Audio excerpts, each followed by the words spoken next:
Hey everybody, Jake here from Bearded Gear, and it's package opening time. This has been nerve-wracking, to say the least. This is a Shirogorov, I don't know. It's a Shiro Quantum, and this is a very expensive knife.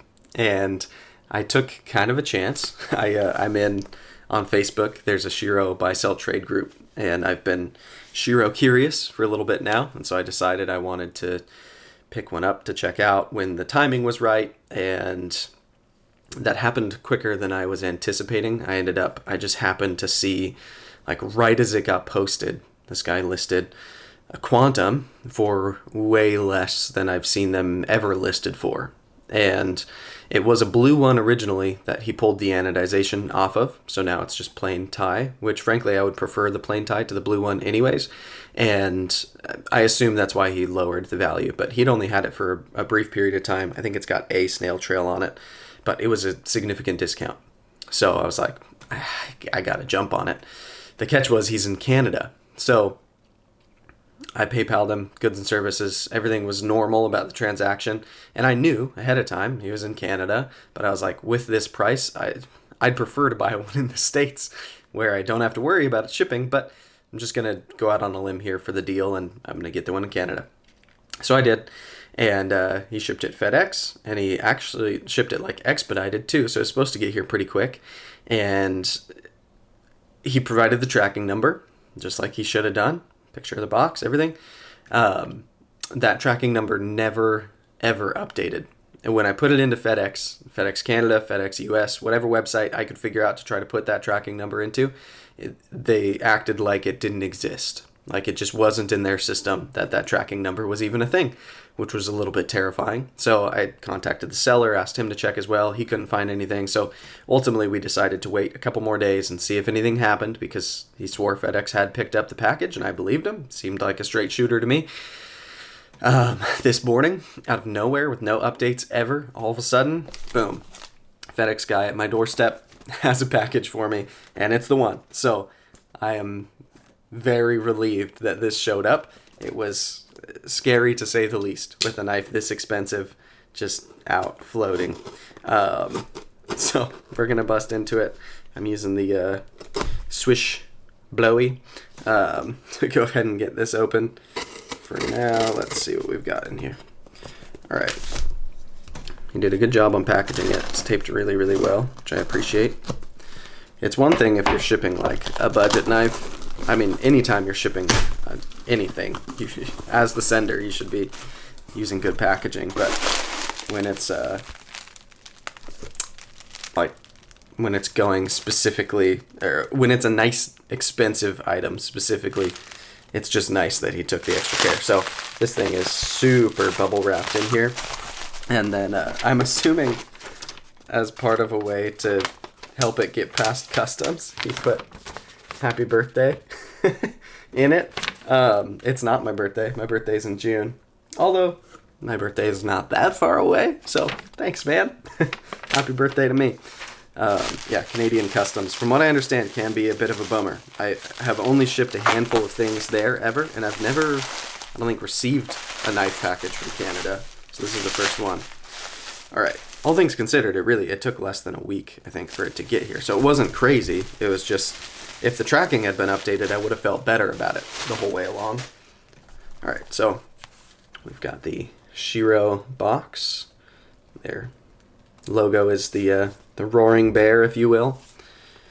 My daughter has an affinity for naming my knives, and I told her this got here today. She's like, can I see it? I was like, well, I have to unbox it. So she hasn't seen it yet, obviously, but I showed her a picture of what knife it was. And she was like, you should call it the Roaring Bear because of their logo. I was like, yeah, maybe I will. All right, so in here, it's in a cloth. You can see end of it sticking out there. Let's get it out. I'm excited for this. All right, there's an ownership card. We'll look at that after the knife. Hey, all right. So, yeah, a little bit of snail trailing going on the titanium, but for the price that I paid, I am okay with that. If this ends up being like a forever keeper, I may end up sending this to someone to have it modded. But here we go. This is the Quantum. Now in nude tie. This one, like I said, originally was blue. And I've been hearing pretty good things about this knife altogether. I've been curious about Shirogorov, like I said, for a while now. And I haven't owned one. I've handled a couple just briefly at shows or that friends had in their pockets. But this is the one that design-wise I think stuck out to me the most. A lot of their knives look, frankly, a little plain for me for how expensive they are. They're just super simple. This one has some more design language happening on it, which I appreciate. And it also, as you can see, has these fullers. And I'm hoping that with the fullers, I can middle finger flick it. I've been hearing from some people that you can. Oh, that's... Nope. I don't know. We'll have to see if I can figure that out. It will make me love this knife a lot more if it's not flipper only. That's one of my hang-ups as well with trying a Shiro so far, is flipper only knives just aren't that exciting to me. Oftentimes. They can be, but alright, let's see how the flipper works. That is an incredible deployment, that's for sure. So this guy's an M390. Big old blade on it. I think this is a 4-inch blade. Full-size handle. It doesn't feel crazy huge in hand, though. I was worried this was going to feel bigger than it does. Definitely feels like a big knife, but it doesn't feel like oversized for no reason. Ooh, yeah.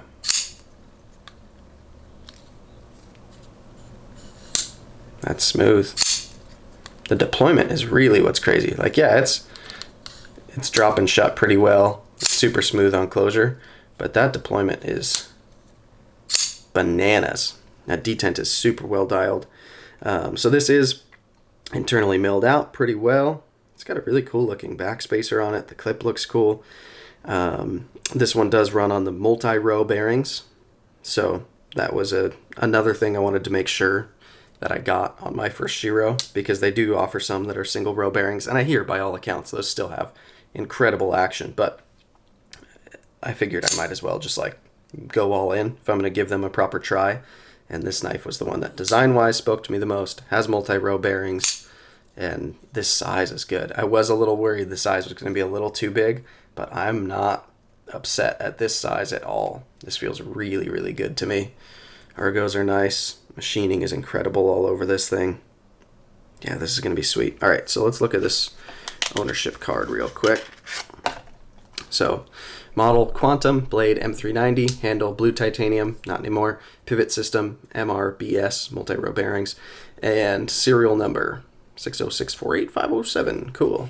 So, this is my ownership card, limited lifetime warranty. I don't know, let's hope I don't need to worry about that. I wonder if because it's been deanodized, that would mess with the warranty. I hope not. I mean, if it does, I don't know that I'd send it into Russia for having work done on it anyways, but all right, cool. So it's a nice box. The knife itself is gorgeous. I guess I'll have to see how in carry and use I like this. I had been offered, a couple of people had offered to loan me not only the Quantum, but a few different Shiro models to borrow to review. But I just, less and less, I find myself wanting to take loaners, especially really nice loaners, because I wanted to be able to carry and use this knife the way I would as if it's mine. And the only way to do that is if it's mine. And so even if people are really cool about it, and they're like, this is a user, you use it like on a freaking $1,100 retail knife, I just feel more comfortable if it's mine. So, plus it's already been used a little bit. It's got some snail trails on it, so that'll take away a lot of my fear of just putting it in pocket and immediately carrying it. Worst that'll happen is I add a couple more snail trails. So yeah, ooh, that action is bananas. This clip feels really good too. I like the way that the clip sets like almost into the lock bar cutout, but as I look at it closely, it's actually like this back ridge is setting against the frame, not in the cut. It just happens to hover over the cut there. We'll see what that means in pocket, but it looks really, really cool. And ergonomically, that's making the clip kind of sink into the knife a little bit. It feels really, really good. Yeah, this is sweet. All right, time will tell. I don't know if I'm going to end up loving this and feeling like it's worth the price, but right out of the box, I am impressed. This thing is gorgeous. The action is bananas, and it's really, really cool. So I guess that'll be it for the unboxing. I'll be doing a first impressions soon. You can be on the lookout for that. And then ultimately there will be a full review. But this is my Shirogorov, I don't know, let me know the correct Russian pronunciation of that. My Shiro Quantum. And man, this thing is a stunner. So thanks for checking it out, guys. I'll see you on the next one.